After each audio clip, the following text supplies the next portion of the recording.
Dave King, thank you so much for being here. It's a huge pleasure. You're one of my biggest influences. You've made some of my favorite music. And it's just a pleasure to have you in the studio. So thanks for taking a minute. Thank you. I live a little bit under a rock, but it seems like you've been busy as hell lately. The Bad Plus new album out. You guys have been touring. You've been touring with Julian Lage in the last couple of years. After I think your third album with him. 5 albums. 5 albums with him. I just saw the new Awkward that you just put out. I want to talk about that later because it's super cool. Thank you. Dave King Truck & Co.'s been touring. Happy Apple. New. Did you guys put something out? We put out a record. We finally had another studio record last year. Not very active live. Word. But that's the. I mean, that band is a mystery. Everyone in it and outside it. And Nice. if you care enough, you know. Nice. And then you put out a solo piano album. I think you had a painting exhibition. And then you're here in New York playing with Marquise Hill at Smoke for several nights. Is this normal busy, or are you busier than usual? Well, I mean, I guess I try to stay busy. This is a little more stretched out than normal. For the last several years, I've been splitting time between the Bad Plus and Julian. I was able to start playing with Julian in 2017 and have a very strong connection with him as far as music, and hit the bassist Jorge Roeder, and so we've done 5 albums. But that right now is sort of starting to find its natural conclusion. Not that it wouldn't happen again, but I think after that many records too, it's like amazing. I always thought to myself, like, it's amazing I did that many with him. It started with 1 and then we did 5. But I know he's doing a new project with John Medeski, so he's bringing in some organ stuff, and Kenny Wollesen is back, and I think that's great. And it's only natural, but it's all very beautiful between us. I just think he's looking to do other stuff. He's playing a lot of solo shows. So I was splitting time between the Bad Plus, was my main thing always. And then, trying every now and again, I try to be, like if I feel like I can contribute something to somebody's music. I'm not a traditional side person in the way that I am. I'm a little more, I use the term iconoclastic only because it's just like people typically will bring me in to be more myself than to kind of like politely hook up a leader's perspective.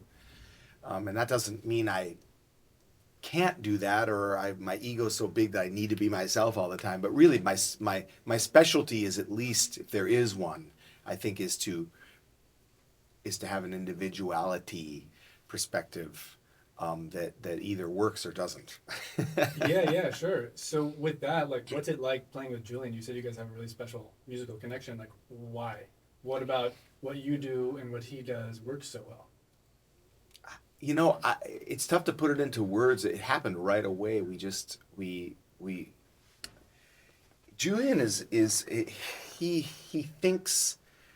he thinks outside the guitar. It's a very incredible thing to have somebody that is that brilliant with his instrument. I mean, he's obviously considered one of the great living guitar players. I mean, easily of his generation, but of all time, I would say. And but he thinks like a drummer. He thinks like other instruments. He's interested in the perspectives, and he likes to have interplay in a way that takes him out of this sort of standing in front of everybody, being the guy that's everyone's focused on. I think one of his strengths is that he can do that, and he doesn't think that's a statement artistically. He doesn't see that as his statement, even though maybe others want that to be his statement. He fights that perspective, I think, of like the guitar is the thing everyone's focused on. He's into interplay and into band dynamics. That's cool. And so I think that we hit it off in a way where he and I, we get in there together and listen. Jorge is the same. Everybody's listening very organically to each other and not smothering each other like, oh, you're playing that, I'll play that with you. It's more like at any given moment, counterpoint ideas can happen and they don't disrupt somebody. Or how about it's sympathetic? It's got a sympathetic nature to it. Like, even though someone is doing something, let's say somebody has an idea and takes the ball somewhere, it's not like it becomes like, what's happening? It's more like, oh, that's an interesting obstacle that just appeared, or counterpoint idea, or we're all playing together in this dynamic, or it can shift immediately. There's no Yeah. natural arc to anything. It's always all over like this. Hmm. We Yeah. found that right away without discussing it. So I think it's been really nice. That's cool. That's cool. Do you ever find it challenging? I know you said that people are hiring you to be you in the music typically. Is there ever a challenge in sort of balancing what you're bringing in with a pre-existing sound for that artist or group? Absolutely. I mean, I'm most certainly, like I said, I mean, my output is mostly band oriented or things of my own. Or the Bad Plus is very democratic, always has been. I write for it. I do these things. So the side person things that I do over the years have always been things I'm really connected to, like spiritually, if you will, or energetically. Like I don't. I kind of appear where I'm wanted. Like even doing this thing with Marquise, he and I played one show together in Stanford University years ago, 6 years ago, and we just connected like instant, like a great connection. It was a faculty concert. It was me and him and Scott Colley, who I love playing with, and I was there with Joshua Redman and Scott Colley and Ron Miles when we were at Stanford. I was subbing for Brian Blade in the Still Dreaming band, his band dedicated to Josh's band dedicated to like sort of his father's, Dewey Redman's concepts with Old and New Dreams, and so he made this band called Still Dreaming. And after we were touring, Brian couldn't do a bunch of dates, and Josh asked me to come in, and I ended up doing a year or so with them. And we were there, and Marquise and I and Jeff Parker and Jason Linder, we played this show, and it was like one of these faculty concerts where you're usually just getting through the thing. And it ended up being this thing where everybody was like, whoa, we kind of lifted off into a space that felt trusting, and like we could go for things that weren't just like everybody macking on some grid of some kind. It was like esoteric here and there. And it was also very, very like idiosyncratic guys in this throw off concert. And he and I were always like, man, we should do something at some point.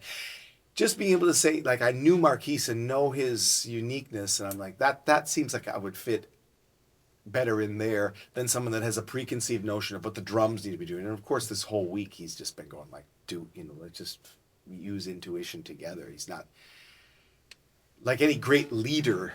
They're thinking more about how it can be open to utilizing all these components instead of it controlling it too much. Yeah, that's very cool. So that's kind of where I fit in best. Things I've done with Craig Taborn, Yeah.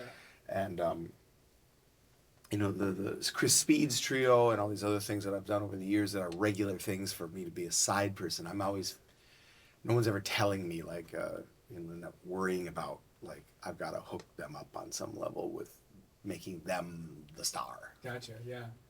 How do you think about this era of your career? Well, I guess you get to a point where if you have a certain output in the world, you want to it's this sort of maintaining, but also looking for new things. I'm always looking for something new to lead myself, and I have a record or new things. You mentioned the Johnny Richards record, a new Awkward. He's a brilliant pianist composer from Leeds, England, and we end up meeting up on the computer during the pandemic. I was teaching composition and drums, and he appeared on my taking a composition lesson. I was like, you don't need a composition lesson from me. What you need to do is let me play these songs. This sounds like fun, because it's really challenging music, and I end up making this record with him that's out now. It's again things like I'm open to things like that, and I've always done visual art. So a lot of the records, if you see the records from the Bad Plus or Happy Apple or other records I've designed as well, I'm the one that did the art or did the design aspect of everything. So I've always had that. So having a drawing show recently was not a new thing as far as like in my world of creativity. I often reference 20th century art in many art and architecture in many movements of the 20th century, which is more where my knowledge base is. Late 19th century into 20th century. So it's always been a part of me, and I'm starting to flex that muscle a little bit more. I have a photography book that I'm going to be putting out. and things like that. But that's always been there with my thing. If you know the records, you'd see, or if people even look at album art anymore, there's photos and there's drawings and there's all these other things in there. So that's something I've been flexing more and more and wanting to start showing more outside the design package element. How does your mission with visual art compare to your mission drumming or composing? Is there a through line? There is. The nice thing for me, and you kind of like, when you look at everything that's out there, both in music and in visual art, you can kind of hope that everybody can get the chance to have a focus in different mediums. So music, visual art, being able to have a certain bar that's set for myself musically, to know that that's how I view the bar with visual art. So instead of me going like, and I also draw and paint, and I'm putting my stuff in a coffee shop and I'm charging $400 for this drawing of my dog. It's like, it has to be, to me, it has to be the same level of what I've done musically in order to feel like I have the right to show it or the right to sell it. And instead of it just being like, I like doing this, I'm going to put it in an art fair. That's fine for some people. That's cool, even though I'm sounding like I'm using a demeaning voice. I like to, I should talk very seriously there. I like to put my stuff at the local art fair in Springfield, Missouri, or whatever. I don't know. The point is like, I have a bar set for what I'd like to do with visual art outside the packages that I've made, which I think are cool, the design packages and things here and there that I've shown. And that bar was set with the music. So that's how they compare to me. I like to have that built-in aspect of what I think I know about what it takes to have some sort of personal signature of some kind, and a personal language, and a personal support, a personal sort of view, instead of just being a derivative. One of many that look like something, or everybody jumping in thinking they understand abstract drawing and they're posting everything on Instagram and all these other things. And it's just more like, well, I kind of have that thing of like, what I think, in order to have the right to interrupt everyone else's life with your creativity, I think you got to be able to have your shit together. How much of that requires like doing the homework and doing like the study behind the scenes? I think it's just like any. I think it's just like anything. There's the cheap imitation route, or there's the riff route, and all these other things. And I've never been a drummer that or a musician in any way that feels like it's enough to either copy. I mean, we all have to go through the phases where we learn from watching, and learn from the generations of the masters before us and all these other things. And it depends on the gods you're praying to, of course. If you can do an amazing Elvin Jones impression and you're like amazing at that, hey, more power to you, you know what I mean? I don't know if it's possible to play exactly like Elvin Jones or have that sound. I don't think so. But if somebody can do that, but using those things to jump off and find yourself, using Paul Motion, using these people that were very, again, unique in their generations, Billy Hart, people like these are sort of my heroes, are the ones that are recently Al Foster, rest in peace, like these people that were just so unique. Jack DeJohnette, they're so themselves. And in rock, you have Stuart Copeland and John Bonham and people like that, where there's just like, it's unmistakable who that is. That was always my desire and my trajectory. I'm not saying that I am that, but I'm saying that my whole trajectory has been, I'd rather fail and be going for something that's personal than succeed in being the guy that hooks everybody up and that is the right person for the job all the time, and I'm just sort of an anonymous guy with a bunch of technique and all these other things. And then same with visual art. It's like you could follow the path of some other thing that is derivative or is whatever, or you could try to find that personal language. And when you get into it, you start to see the same levels of personal language from all the greats, or all the even people you might not have heard of that had a language that at some point they get discovered, maybe after death or whatever, but they get discovered at some point that that language was was very personal and done at a very high level and done with an acumen behind it and a study and a sense of history and a sense of technique and a sense of all these things. You know, when you look at it, for instance, when you look at a Jackson Pollock painting and the people just think it's drips and then they just go, it's, you know, oh, he's just dripping things or whatever. And my kid could do that. exactly. Or Jean-Michel Basquiat, or people that will say things like, well, that's like a childlike. And then it's just like, well, I challenge you to try to imitate those things, because there's it's like you've ordered a food that is missing an ingredient, and you can tell immediately that it looks the same, but a key ingredient is not there. Yeah. And that's the same with those great visual artists. It's like, you know, it's very difficult to emulate a Morris Louis painting or a Mark Rothko painting. It's or Helen Frankenthaler. You know, it's impossible to emulate. Yet is it just pouring paint? There's a whole compositional drawing acumen that's underneath all of these things, and a lifetime of intuition absolutely built on the work. And a lifetime of study and a lifetime of understanding of historical perspectives and being able to and a lifetime of technical ability underneath it all. So for me, it felt comfortable to represent my visual art in the design of records area, because it's like, you know what, here's an audience that's going to see this stuff. I love record art. Sometimes I'd buy records just based on the art. And when it's done well, or the great design, you know, teams that work on, you know, seminal albums of any kind from different labels. You know, you'd have the Blue Note art people, and you have the Impulse, and you've got all the jazz records, also all the rock records, and you've got the ECM world of visual art.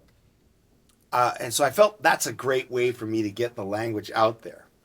And then from there, I think I'm starting to, at age 55, starting to feel like now's the time I'm going to start humbly pushing into the world of starting to show the work in a more traditional gallery system.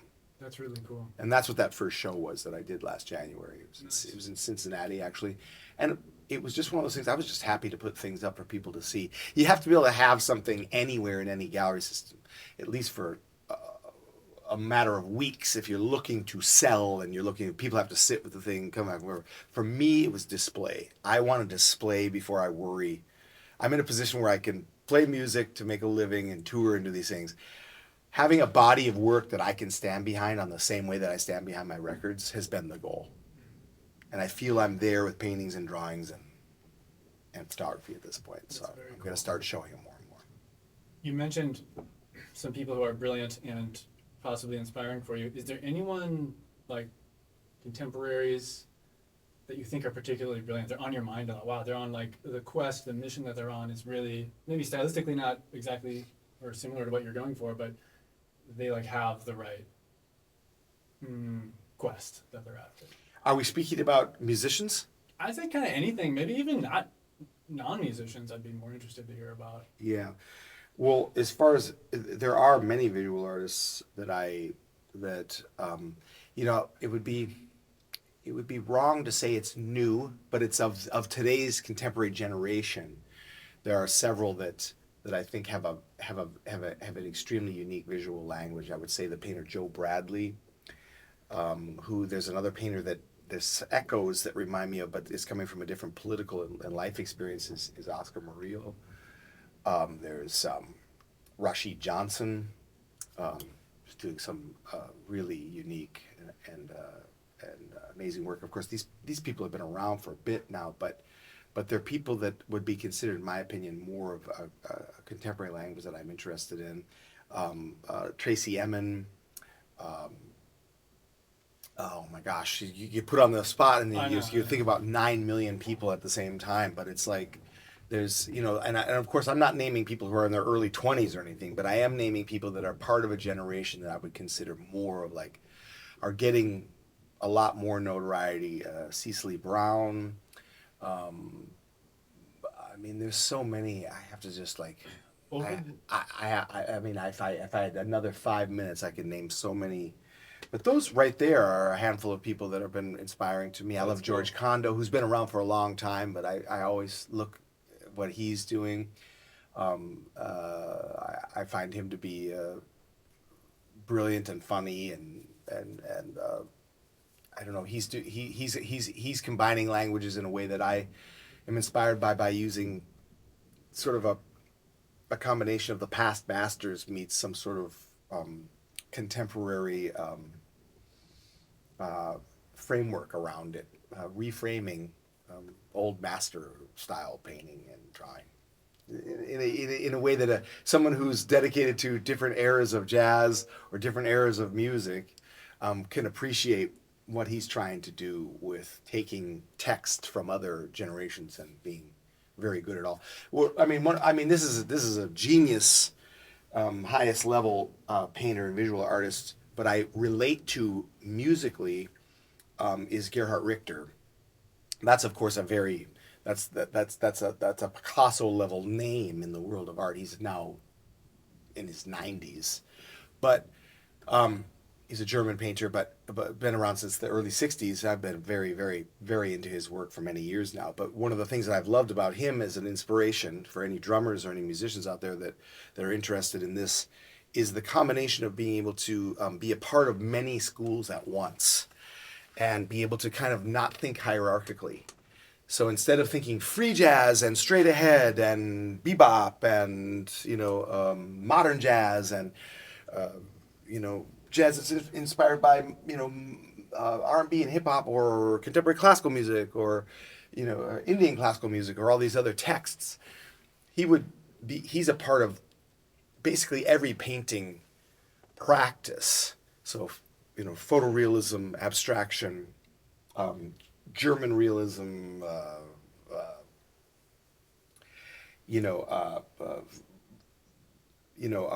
these sort of banal recreations of photographs, of very banal scenes, not like anything romanticized at all, kind of very German in that way, and then being able to have the same attention paid to a purely abstract painting, using every brushstroke, every concept imaginable in a way that doesn't feel like, oh, now I'm just going to do my abstract painting, so that means I just do whatever. Instead, it's the highest level of attention to composition, attention to a personal language in everything. And that is, again, a great goal, I think, should be for anyone, is to feel like you can personalize any school you're coming from. So if you're playing straight ahead, what does your ride beat sound like? Instead of it just being, I play straight ahead jazz, here's the ride beat. It's like, but what do you sound like in that? Or I play free music, this is the, how do I play it? Instead of like, oh, it's just free to do whatever. No, it's not. It's not. It's not freedom from, it's freedom to, if you will. It's a cool way to frame the idea of versatility. It's kind of a different flavor of the same thing. I feel like your similar mission, like that applies to you. Like, you describe Dave King's drumming. It's like, well, there's a little punk rock, there's a little rock and roll, there's a lot of jazz, there's a little free, there's a little bit of everything. Yeah. But like you said, and which I feel like you've so successfully done, is like, it sounds like you in all of them. Yeah. Thank you. That's really cool. That's definitely, that's been my goal, is to not feel like, it's more like the overture of what I'm trying to do is to not be instantly recognizable by any exact tone or touch, but be instantly recognizable by the fact that it's different from. It's got to be that because it's so different from. And it's not so much I think about that, like, oh, I've got to be the most unique guy, but I mean, it just falls that way because I do love all those things. And I don't think about them hierarchically. I don't think about Bad Brains as this just visceral attack. And then, the Coltrane Quartet is this like, spiritual and sophistication and all these other things. And it is, but I think about all these things as just within their spheres, they're the same level of attention to detail and creativity.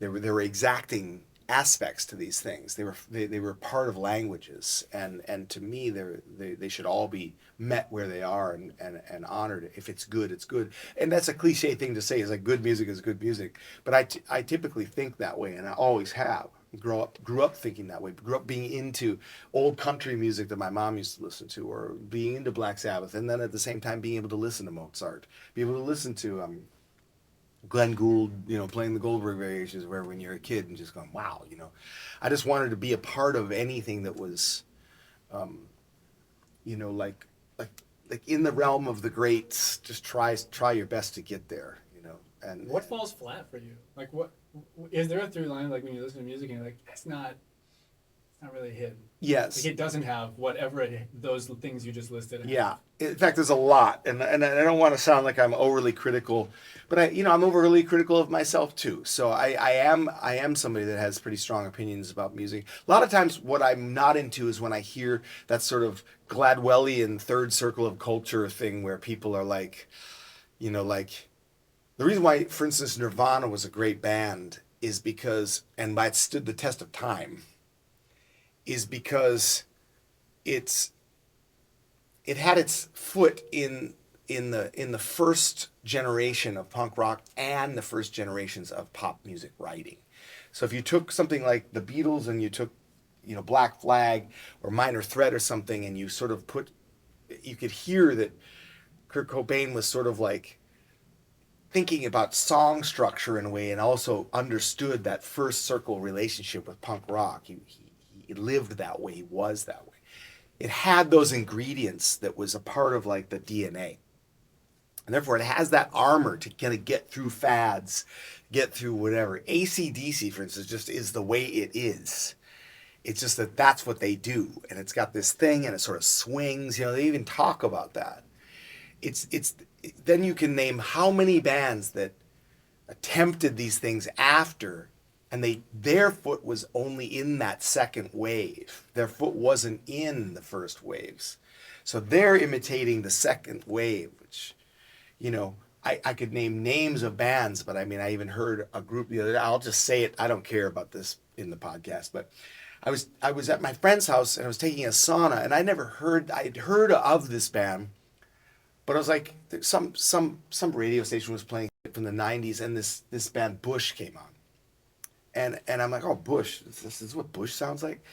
And it was just like, fine, everybody needs to live their life, and they made some good money and they did whatever, but my God, it's just like how much that was attempting to have this sort of, I'm late to be criticizing this because it was 110 years ago, but it was just like, it felt like the most watered down, why wouldn't somebody stop that from happening? Why wouldn't you be saying to yourself, this is a pale impression of some kind. Listen, I don't want to be negative, but I feel like at some point, it's just like, I'm not the only person that went probably like, what the fuck is this? But for me, at this point, to hear it, I'd never even heard it. It was pretty obvious as a lesson.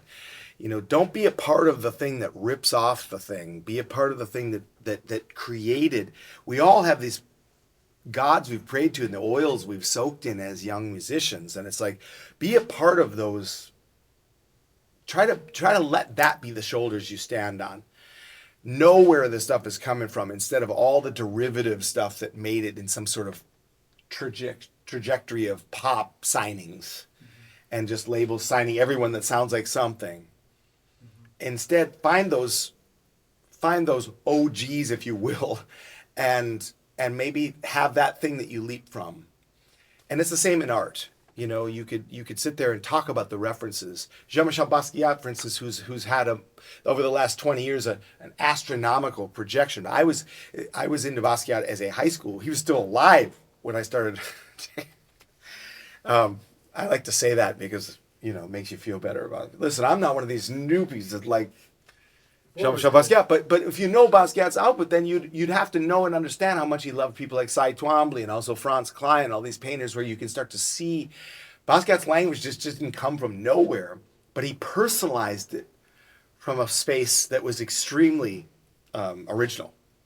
But the ingredients, some of the graffiti elements, some of the hieroglyphic elements, some of the all these other symbols and words and all these the ingredients. He knew very, very well what he was doing. He knew those references. He wasn't just a guy sitting there going, "I'm going to be, I'm going to do this," and everybody's. But he was able to personalize stuff that some of the language aspects of his work were from decades before.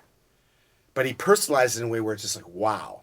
And then you start to see when people interface then with something like a Franz Klein painting or a de Kooning painting or from certain eras of de Kooning and especially Cy Twombly or people like that, you would see all the DNA of what Jean-Michel Basquiat was in, but you can't argue with his originality, his bolt into the art world was absolutely earned and absolutely personal. And that's kind of how I try to think about everything. We have to stand on the shoulders of the greats, but we don't have to be a pale impression of everything that was sort of a pale impression of them. Mm-hmm. Derivatives of derivatives. Mm-hmm. Cool. Let's in the spirit of defining or trying to identify what the je ne sais quoi is in a style. One way I'm thinking, since we booked this a week ago, I've been thinking about like you're playing. And I've been listening to a bunch of you and Bad Plus and a bunch of cool albums that you're on. I was thinking, like, how do you describe Dave's playing? And the best I could think of was that it's kind of like when you're in a dream and very improbable things are happening all the time, but you think that it's normal. Like in the dream, it feels totally like, oh yeah, of course that's happening. And one of the things that I've always loved about your playing is this ability you have to straddle being in time and out of time at the same time, right? And maybe it's the big time is solid, but the little time you're playing with. How do you think about that? How do you approach that? Do you think about it hard? Have you thought about it in the past hard? How much intention is behind that? Well, thank you. I have thought about that a lot, and that's something that I hear from a lot of people. The people that talk to me about my work. Thankfully, that anybody cares at all what you're doing, and that's not just false humility bullshit. That's like I always think I can't. I'm always just thankful that anybody cares. Thankful to be talking about any of this with anybody. It's that thing where, I have my own obsessions with things, and then it's nice every now and again to get to explain what they are since they live inside me all the time, just like yours, just like everybody who tries to do something creatively. It's something you should be thinking about. As far as that aspect of things, even early on when I was trying to find. When I was kind of getting post my my main influences as jazz musician, jazz drummers or whatever would be things like Elvin Jones and Paul Motion and Ed Blackwell and people like that, Jack DeJohnette from the second wave of those generations of Billy Hart, as I mentioned before. I would always feel like I was drawn to these people that really played like very personally, very personal. We can all talk about the Mount Rushmore people, from Elvin Jones to Max Roach and Tony Williams and all these people, but they were very iconoclastic. They were very themselves. They're very forthright about their languages, and I felt like, wow, if there's a chance to find something that's mine. That's the sort of group of thinkers I want to be a part of, at least the trajectory of a generation beyond, people like that. And I'm attracted to those people in my generation as well. And so I guess, my overall thought about how I break out of things is I always want to feel like I'm not showing too much of the schematics of how something happens. I think my criticism of a lot of modern jazz today is the inner workings of the grids are very, very obvious. It might seem hyper complex, and it is, but it's also showing its grid. So it's extremely, like if it's bars of five, if all these other odd time things that are becoming so normal that they're becoming almost a cliched language. And then you have also this sort of like appropriations of the Dilla concept on beats and things like that, which is cool for a bit, and then it becomes everybody jumps on that. And everybody's doing these versions of these things, these manipulations and displacement and playing along with tracks and a metronome and the Instagram world of some track is playing and everybody's figured out a way to play it backwards and forwards and all these other things instead of actually playing some compelling music with it. It becomes more these exercises are showing not an individual touch or language. These are just grid exercises ultimately. The patterns, there's no space, there's no phrasing. It's just hand patterns that are displaced or hand patterns. That type of thing frankly irks me because there's so much more to discover from your own life experience than just figuring out a couple patterns and then knowing how to displace them and then get really fast at them. It's desensitizing very quickly for me. It's like if I heard somebody just do one fill like that in the middle of just playing some really good ride beat or some really nice time, and then there's this moment where you can pick a moment. You've decided when to use it. We keep forgetting maybe that we get to decide when we can express something and when we can not, when we can hold it back and kind of stay home, play a language, do these things. And for me, you know, like I like this sort of round approach, like almost like a way that Jack DeJohnette, you could either try to imitate Jack DeJohnette or you can fail, or you have this circular version of creativity and time. There's drama in it. You're not sure if it's going to get pulled off. That's one of the things that I've always loved about Jack is I don't hear many riffs. I don't hear like this sort of, it's absolutely going to be nailed. There's drama in it, and you can hear the search. And so for me, sometimes obscuring a moment with a shape where my internal clock can kind of gauge bar lengths. I could be playing a very strict mathematical concept or a strict whatever concept, and then at the same time, a cloud formation version can appear, and or some sort of shape that I know the beginnings and endings of. Or if it's free music, I can use those as counterpoint shapes on top of things. I can decide I'm going to play something very strict when people don't sound like they're playing anything within a grid system. You become the counterpoint. You get to make those choices. That is exciting. I think that most people, not most people, I think if more people were encouraged to decide more, instead of just, that's possible, so I'll do it. That's possible. So it's more like decide. Decide a good moment to be restless.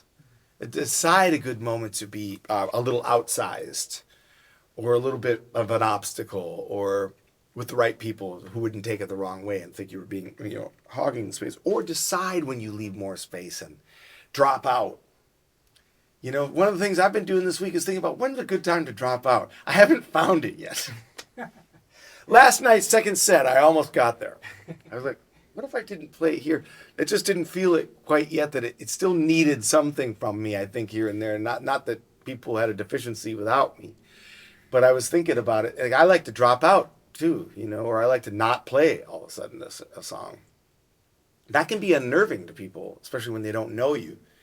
But those choices are what I'm interested in. And so when you hear something that feels like maybe there's this cloud that's occurred or there's something that's out of time, or sometimes I'm playing some sort of long form polyrhythm or I'll play backwards, for instance, and not in a traditional displaced way, but like in a way where it's like so long that it sounds like I'm on the opposite side of the beat. But instead of it being like a phrase that's that way, I'll stay there for a long period where it's fully committed. You can even hear everybody dropping a one, and then I'll drop a thing down. And I'll even have that discussion so it's less unnerving. Yeah. But so many beautiful things can happen when you kind of approach it roundly. And, if you've got some sort of patterny clave of some kind, some rhythm that everybody's agreed upon, and you just sort of play it where you've changed where the emphasis is, but not in a traditional displaced moment, in a whole courses at a time. There's something there with the right company. And I like it when other people do that. I love hearing when I hear a phrase from a horn or a phrase from from guitar or something that makes me have to go, whoa, woo. You know, like that is something I'd be normally hearing this way. And it's a fully committed thing. Joe Lovano does that a lot. Joe Lovano over the years, who I love so much, has tricked my ears so many times playing these phrases that sound like they become these polyrhythmic phrases, but they're not this grid-like obvious displacement. It's floating. And it's like, you know, the nature of the horn, you get to do that. Well, I've always been interested in phrasing in a way that is non-drummerly. And using phrasing concepts that are like that. And so for me, again, thinking timbrally, touching things a different way, not just having it be obvious all the time that you're just showing the schematics. I want to walk into a building and see. I don't want to see the wiring. I want to see what it covers up. I want to see the amorphous shape. I don't want to see the graphic and the draft. Not so much. I don't want to see all the math that went into it. I want to see that thing, that zoomorphic approach. I want to see something else. I don't want to see that.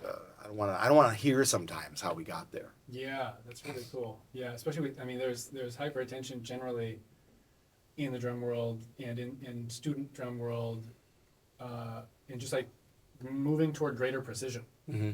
Yeah. Like greater in timeness. Yeah. Yeah. And that's an interesting, like, it's such a pillar of people's focus that to challenge it, I think, doesn't occur to a lot of people. Oh my gosh. That's the real gift of, you know, I mean, drummers like you and some of the great ones you mentioned who are playing with the time and that work. Yeah. It's like it kind of shows you like, hey, this is possible. This is an option of play. Yeah. Well, asking yourself what's important. You know, if you go back and you listen to records and you got Lewis Hayes playing, or you got Joe Chambers, you got the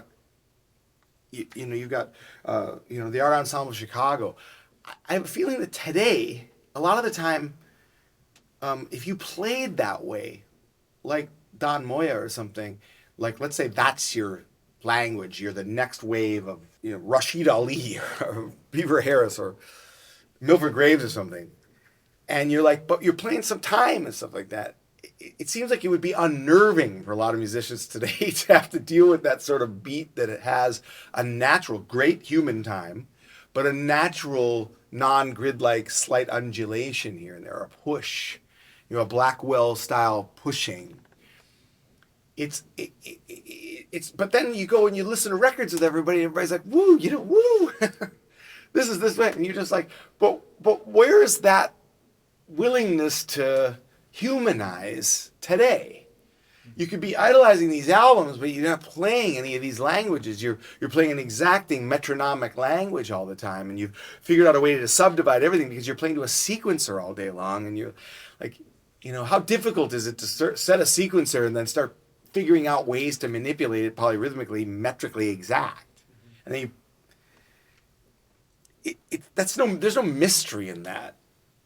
It's just, it's cool, yeah, and it's got its place, but the element of maybe and the element of wonder, these are huge components to improvised music and music in general. I mean, we could say that the system of pre-20th century classical music that has this very obvious system that demands a certain type of technical rigor, and it is what it is, and then you're interpreting these composers' work, but then you get in the 20th century, you can get a little bit like, whoa, you got personal manifestos that reach out into chromatic harmony and all these other places, and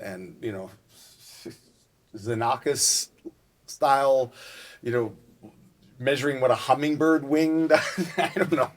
It gets esoteric, but in improvising, like this idea that we can also remain mysterious, and it doesn't have to either be all free based and you're just some sort of derivative of great Cecil Taylor records or something. It can be of today. It can be what your life experiences of today. You've heard all this other stuff, but what are those free musicians sound like? It's not just a derivative of Albert Eiler. It also combines all the stuff you've been able to take in from your generation. That interests me. That interests me of how do modern jazz musicians play improvised music or free music or off the grid or when you're playing on the grid, how can we humanize more? How can we be more in the moment and take risks, and not freak everybody out when it isn't just the most perfectly nailed thing. Yeah, yeah. We all know the great satisfaction of listening to some of these records. You listen to Elvin come around, just wham this thing, and it's like it's got a flammy element to it. You know, they're finding it. They're not. No one's gripping it. You know, Tony Williams and Ron Carter on Footprints. I mean, you can just hear them both saying, "No, it's here." You know, no, it's here. And then the beat becomes this magical, wide, esoteric space. It's committed to time is great. That's great time. But if we hooked a metronome up to it, I mean, you know, what happens? Yeah. The metronome would start smoking in the corner and then would just blow up. And, you know, you wouldn't know what to do with yourself. I can't, what am I supposed to do? We're off time. Yeah, yeah, yeah. And, you know, that interests me. You know, there's a range. You don't want to drag and you want to rush in an uncomfortable way. You want to move and undulate together. And that system of doing that together is part of the history of the music. In-head tempo versus out-head tempo, all these other things. When did it happen? When did the push happen? When did it pull back? In fact, the Julian, me, and Jorge trio do that, you know. We'll take a tune where there's room to slowly stretch moments of like a stop. And then, you know, we're not unique in this way, but, you know, when you play with people enough, you develop a language where you get to actually make it a little bit more like, whoa, we've all had too much cough syrup. But everybody goes together with the lilting instead of it being like, we're really slowing down here. And then it becomes like, wow, what is this language? It's a living thing. That's very cool. Let's drill down on maybe what seems like the catch-22 or the paradox here is like, you're also able to obviously play super in time. There's a bunch of absolutely. You're playing super in time.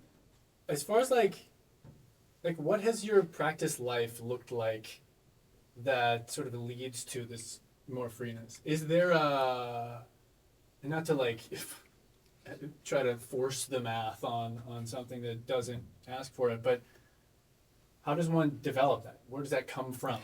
I think it honestly comes from having an absolute strong technical agenda early on, like wanting to know, like when I was growing up in the 80s, you know, you wanted to figure out the sort of post Steve Gadd, like Weckl and Dave Weckl and Vinnie Colaiuta. I wasn't sitting here going like, no man, you know, I just listened to like Cecil Taylor. I listened to everything.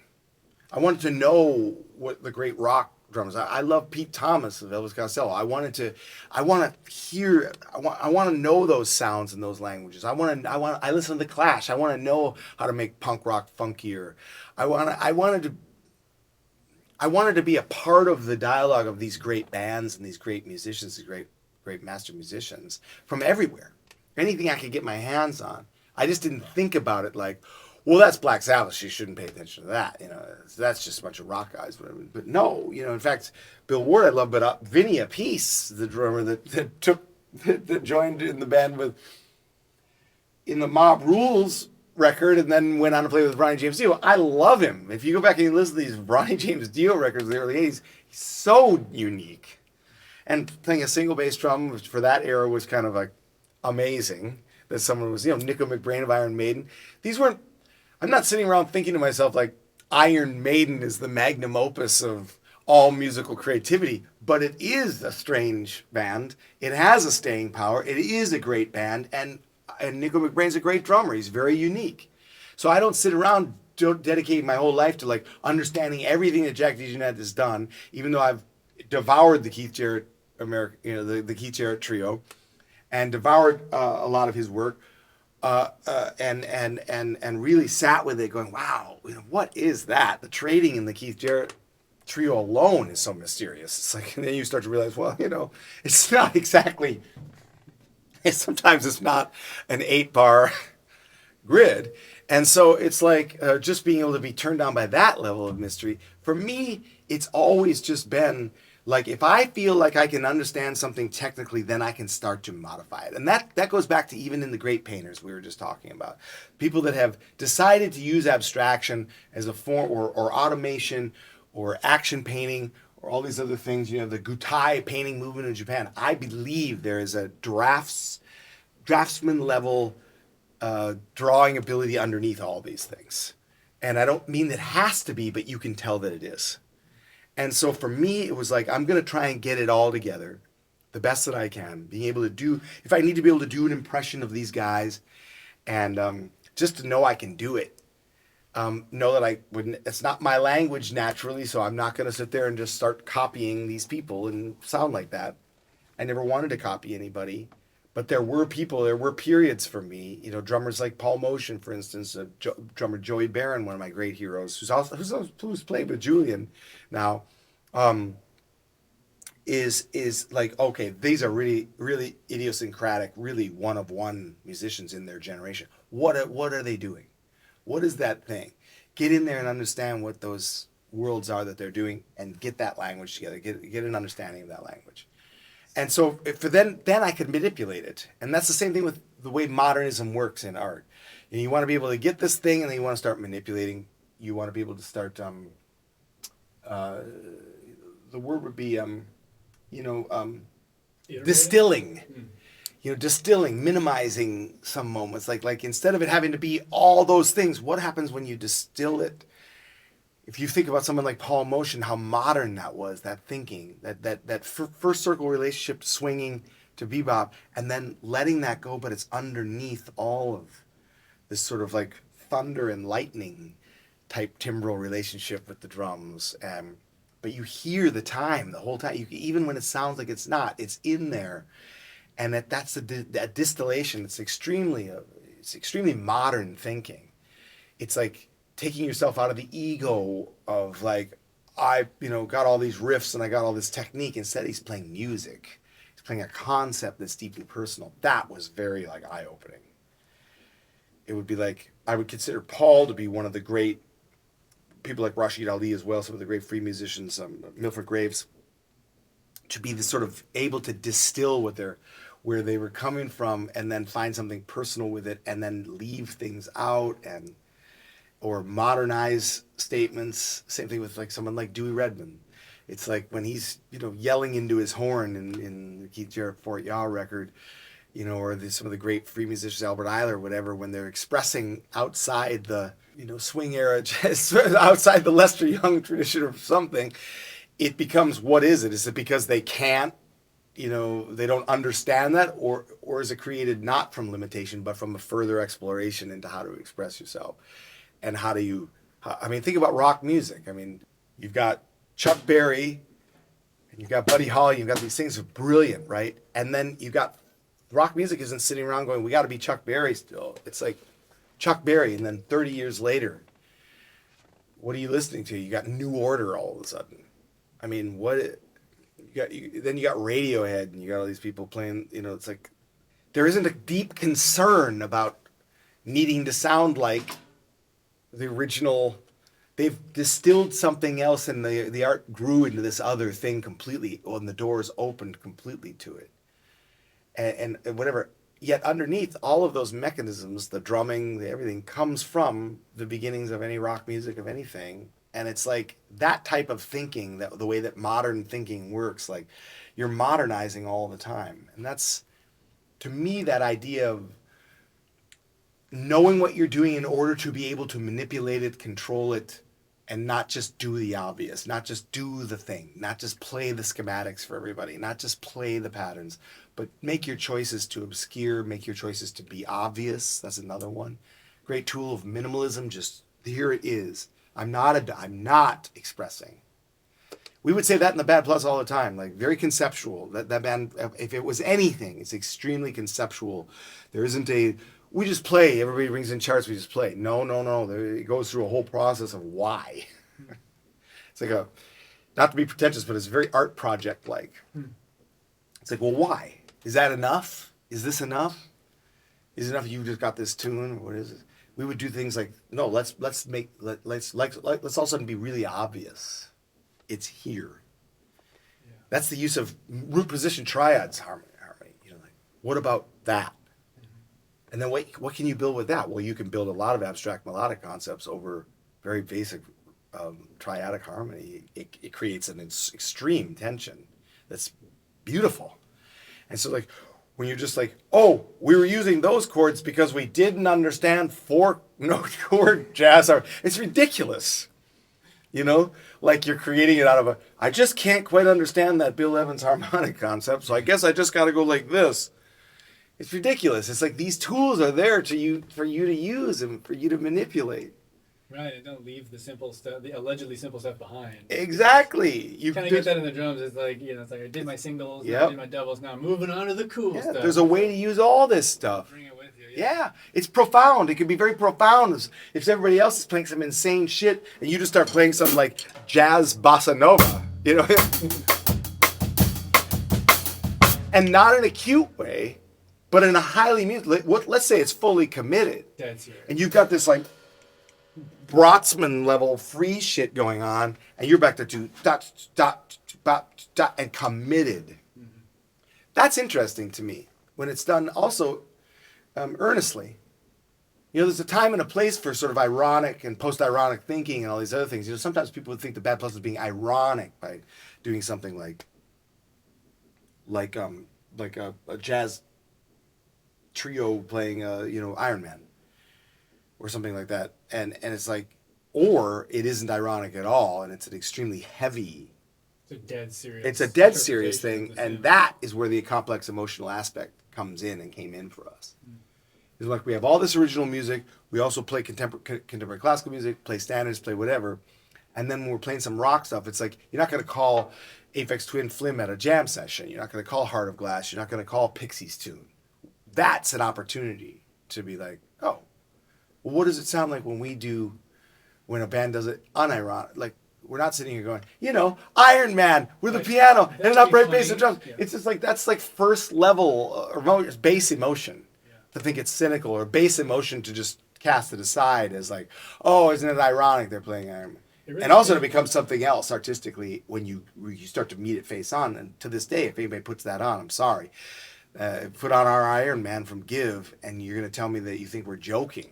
Right. I mean, it speaks to a lot of what you're saying with your own just like view of art, in that there's deep, valid, creative gold in so many places that get overlooked. Correct. And, I mean, you get that. I've never thought of it that way, but that's so cool. I mean, that is like the Bad Plus is doing.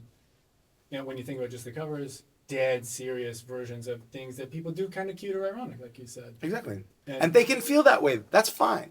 Right, but with the Bad Plus, it never comes across as cute or ironic. Right, It comes across as dead serious, which is why. Yeah, right. After the initial like, ha, that also is like, whoa. This is serious. And that's where it could be. It's like, we of course leave room for the fact that people might have thought it was kind of ironic that we're playing the Chariots of Fire theme.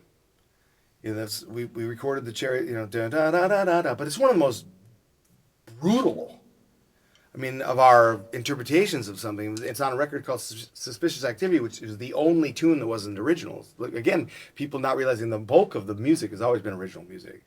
But it was like taking the kind of piano lesson, you're a kid, you're learning piano, and you're playing themes to things, Close Encounters, and like Chariots of Fire was like, oh man, you play Chariots of Fire, and Ethan would say, play that in grade school. It's just everybody wants to be your friend all of a sudden. You're like, da da da da da.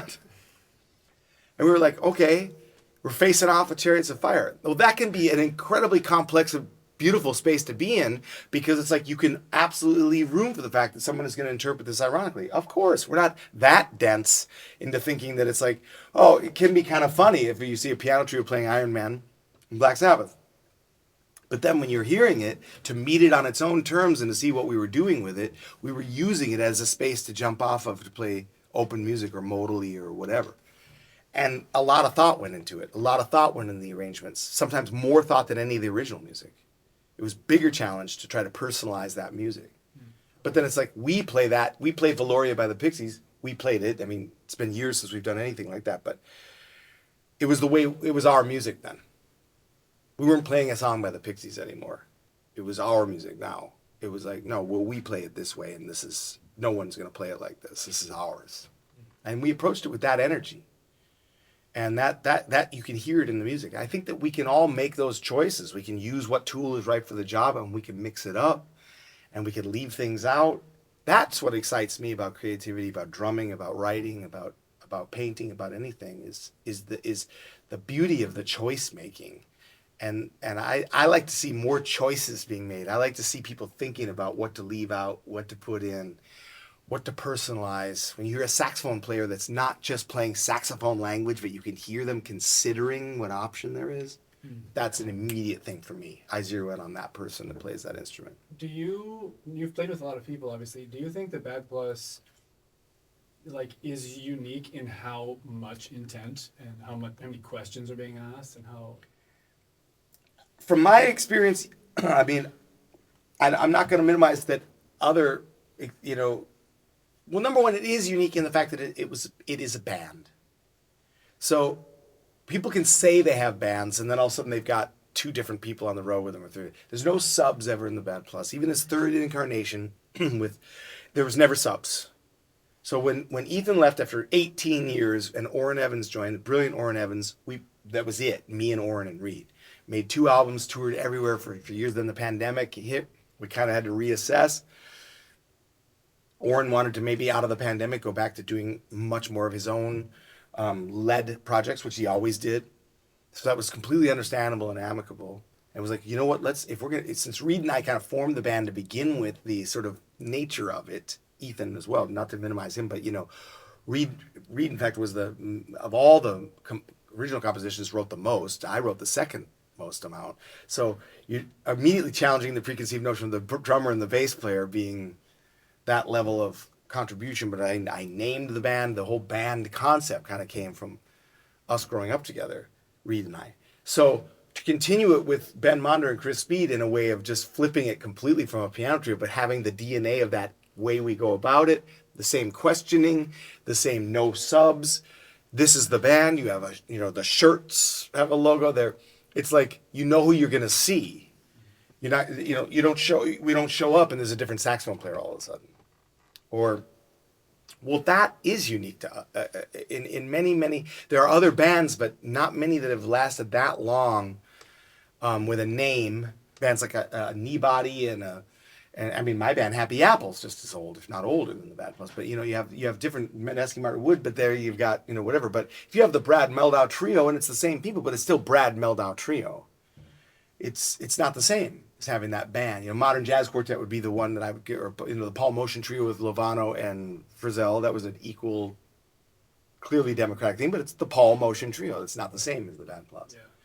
So I just feel like, in a way, the way we were able to and continue to be able to conceptualize the statement, because what's expected is something that is personal, something that has that sort of group improvisational aspect, not just solo, solo, solo, out, solo, solo, solo, out. We've always mixed that up. We've never had that type of same arrangement. When you come to a Bad Plus show, for better or worse, every piece of music is its own thing. It doesn't follow the same rule, yet it has that through line. And in a way, we could say that's what I've tried to do drumming-wise, which you said earlier, which was nice of you to say, that it be coming from all these different places, but it still sounds like me. And I think that's an outgrowth of what I've tried to do with the music I put out there as a composer and as a band member. It's really cool to hear this, because I feel like if there's one gigantic creative takeaway from everything you're saying, it's like don't take for granted anything in the music. Like, everything can be questioned and prodded. So you're talking about song form. Yeah. You're talking about being in time versus out of time. Absolutely. The orchestra, the way you even conceptualizing the jazz group itself. Exactly. Right, as a band, as something different. Yep. You guys, when you put it in that light, it's like you've looked at everything that gets taken for granted, like the water we swim in, and you say, should this be this way? Yeah. Or are there other things we can experiment with? Yeah, or what's it like when the water is this temperature? What are we like? And dial that temperature exact. So there's exactitude, and then there's this sort of like, is it free? Is it whatever? I remember when we were playing once with Joshua Redman, when he joined up with us, we made a record and toured. Just incredible saxophonist, obviously, but a great guy, and really open to different ideas, and being a huge jazz star, and he's totally open to whatever. And I remember after a sound check once, we were walking to a coffee joint, and he was asking me, he was saying, like, man, when you guys play this sort of up tempo, but it's rubato, there isn't a bar line, there isn't even a time, but it sounds like this stream that it sounds like there's time. He said, that's really, I remember him saying that to me, that's really unique. That's really like, you could be playing along with it and just play what it's like. You feel like we're all playing in time together, but no one is playing in time. I said, yeah, it's just the way we view it, almost like it's a big stream. But it's very responsible. Everyone, there's not one person that's stopping the stream or putting an obstacle in the stream. It's a stream that's going along, and it's like it's got some ingredient that has time in it. It's just a different way of interpreting what that is. And it's fun to get to be able to have languages that can be like, even when you have somebody that knowledgeable of so many things and playing rubato and everything, it's not just rubato. It's something else. It's a combination of the two things. It's got forward motion in a way that time, up-tempo time does. But it's like just a big organism that's moving like this, and it doesn't go like this. It moves like this, but it's got this river of trash coming at you. You know? Yeah. And in a way, it's like, man, that's a very unique skill set that goes into that. And he was realizing that's a skill set. That's not, you guys aren't just kind of playing open. That's a chord of some kind that you're connected to. Yeah. And you're playing uniquely together. And he said, it's wild to be on top of that.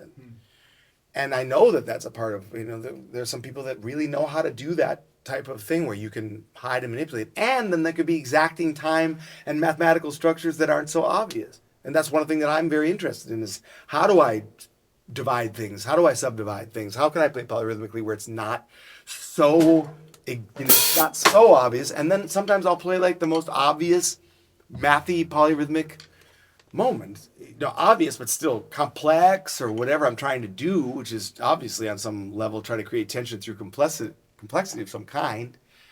But it's very clear I'm playing some sort of mathematical polyrhythmic thing. It bops down here, and it doesn't. Sometimes again, state the obvious. I want to ask you, like in the specifics, you mentioned earlier. I want to kind of loop back to, like you're in the practice room. You're like.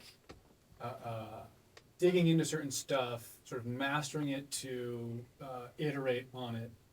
What does that actually look like? If you can bring like a period of your life where you're into this or that drummer or musician, are we talking about like you're learning transcriptions or you're taking a pattern and you're moving it around? Like technically, that's the mystery I and many people would have is like, how do you specifically, what technical work gets you where you are? Yeah.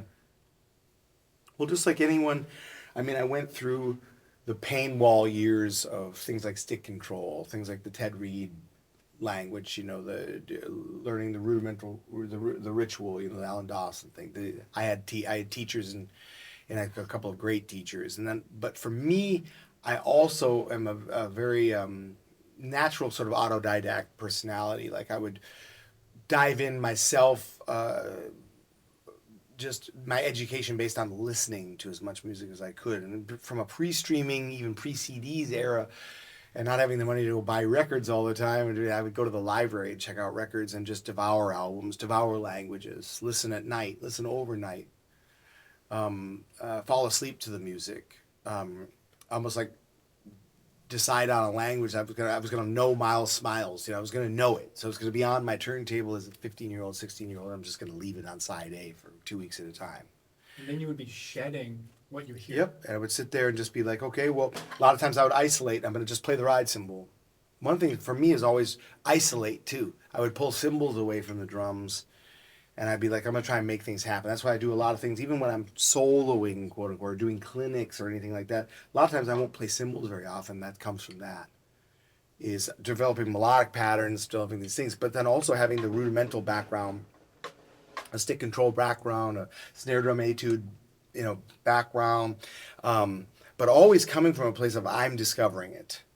So I'm saying, I had teachers that were on me for different things, and of course just being able to like play, just sort of like straight ahead era jazz or all these other things, or being able to play backbeats in time. Like I said, I spent years playing in groups that use sequencers. I played a lot of rock music and pop music as well, and done records where I've got to play the click tracks and I've got to do those things. So playing to a metronome at a certain amount of time, But then ditching the metronome, for instance, I've never played to a metronome while I'm playing like jazz time or things like that. But like I'll use a metronome for just, this is of course not profound, but like just rudimental practice. I still do this. So to this day, I sit with a pad and throw a metronome on and I'll just improvise rudimental sequences.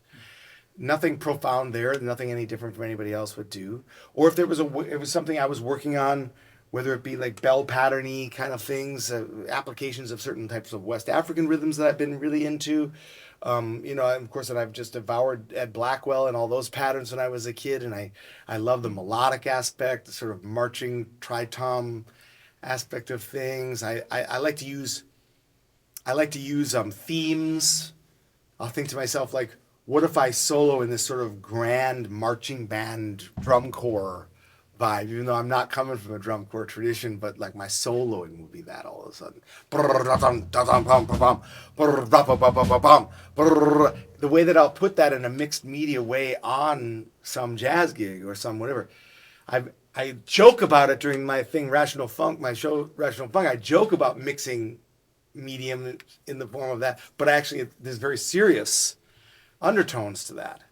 This idea that just because this is this way, does that mean I can't use that in some sort of modern contextualized experiment? So I practiced that stuff. I used to practice isolated time, and then I would, learn patterns just like anybody else. Learn things I'd be like, oh, that's an interesting thing. Who's doing that? And then manipulate that. At the end of the day, that's never been a thing for me to recall a pattern I know I'm going to nail, and I'll use that here. It's much more interesting to me to then be put in a position where if I'm going to fill, I want it to be somehow personal. And that comes from just trial and error of just like, well, that works. That doesn't work so much. But then you got to get some feels and some bags together. I mean, when I joined Julian's band, I really had to get back to playing some really good shuffles and things. Because he's coming from a tradition that uses a lot of blues shuffles and things like that. And being a fan of all this music, being a fan of a lot of the blues music that he came out of, the guitar music and all these things, being a fan of Muddy Waters, being a fan of all these these people, Sunhouse, all these things, I wasn't sitting down every day playing a bunch of blues shuffles on the drums, Chicago Shuffle or whatever. I wanted to be able to personalize that stuff too, but I had to get back in there and be like, oh man, I have up-tempo shuffles. You don't just sit down and play that with great feel. You got to have respect for that and get back in there and deal. So, I mean, very structured practice as a young person and still to this day, but always leaving room for the maybe and the drama. That's how I try to approach the difference between performance. Is I try to make sure I don't sound like I'm playing everything I've already worked out. And that's how I can be critical of some of the great musicians of today. There could be so many brilliant players out there, but you've heard one record, then you hear everything they've said. Like, well, it doesn't ever sound like this person ever goes for anything else. Mm-hmm. I feel like the new Awkward, when I was checking it out this week, feels like new for you. Yeah. Like it feels like one of the coolest things you've been on, and new. Like, do you feel that as well? Is that like a new experiment? Yeah, I mean, I've played, and when I've dealt with things like that are dealing with polymath situations more, the Bad Plus obviously goes in there. We would obscure things a little bit more than the sort of pointillistic but I love like Henry Threadgill's music over the years, very, very circus, his band, using these kind of puffy and then groups of odd time phrasing. And I've always wanted to be a part of a project where I get to do some of that stuff more. And with Craig Taborn's band, I've been able to do these sort of modular math things that would jettison into free music. But the Johnny Richards record, this new Awkward thing, has really these pointillistic math languages that I could humanize, but also play very, very. There's no aspect of it that's amorphous math. It's there, and so the challenge, and make it feel good. Make it funky. Make it something that's got a humanized thing, even though it's exacting. It's played to a click track. Even though I'm playing, I played 2 passes for each tune, and he just chose the passes. We were just like, that pass is better than the other pass. Just use that pass. That was it. It was just like learn the music, play along the music, get it together, and then just went in the studio one day and I just did 2 takes of each piece. Nice. Yeah, That's and crazy because that's some complex sounding stuff. yeah, it's complex, and but then to be able to be like, okay, with a click in there, I can manipulate this and do these other things, and I can play these sort of all this sort of quasi rudimental thing meets this sort of Steve Coleman, some of these guys I love over the years, Threadgill, Steve Coleman, all these other languages. I get to kind of like flex that in a way that I've always kind of had it in my back pocket, but since I don't really write things like that, or the Bad Plus, we would always be like, yeah, but that sounds a little bit too grid. We got to like manipulate that. Because there's so many of these esoteric grid systems in the Bad Plus music if you dig into it. But we would always want to make it more round and make it more like, is that a group of five? Is it there's a new song. There's a song on our new album called Carrier. Reed specializes in this maddening, like, he wants you to play the exact math, but he wants you to kind of like, it's like if the Replacements were playing a Steve Coleman tune. Don't make it sound too. And then you fight that system of like, yeah, but we just kind of landed a really messy thing. He's like, yeah, you want to make sure you feel like you're nailing the thing. But then when he pops down a little bit after you're like, did I nail the thing? And so then we just let go and go, yeah, we did nail it. Then it becomes more maddening. How are you counting that? You're like, well, we're counting it together, but we're just landing in slightly different spots. And so Johnny's thing was just like, this is it. And I was like, I got to take advantage of being a drummerly. I didn't have to write anything. I didn't have to be a part of the discussion. And then we conceptualized this. I just said, one of my goals is to make this be like we're in the same room playing together. It's got to feel that way to me. If I play this too, like swallowing every single phrase of yours, and instead I hit, all of a sudden you'll hear me hit right when he does, and then I'll put some counterpoint idea, a symbol idea next to it. But the math is all there throughout. It's just more like, make it feel good, make it feel like we are playing it exactly together, even though I tracked on top of his piano parts. Yeah, it does feel that way. Make it be like a real duo. Yeah. Will you guys play that stuff out? Oh, we're talking about it. I just spoke with him yesterday. We're talking about trying to get it going, trying to bring him here to the U.S., and I'll try to go to the U.K. and try to do it live. He's trying to think of how to do it live because the basic stuff is live, it's basic, but then he's added second piano parts and third. Prepared piano. It's prepared piano. That's mostly what he does. Word. That's hard to tour with. Yeah, well, he can manipulate a piano, I think, with stuff, tack piano and. Yeah.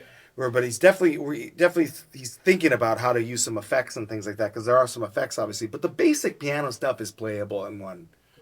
He's a serious. He's got a serious voice, and I'd love to go out and try it live. I mean, for me, it was live. Yeah. I mean, my part.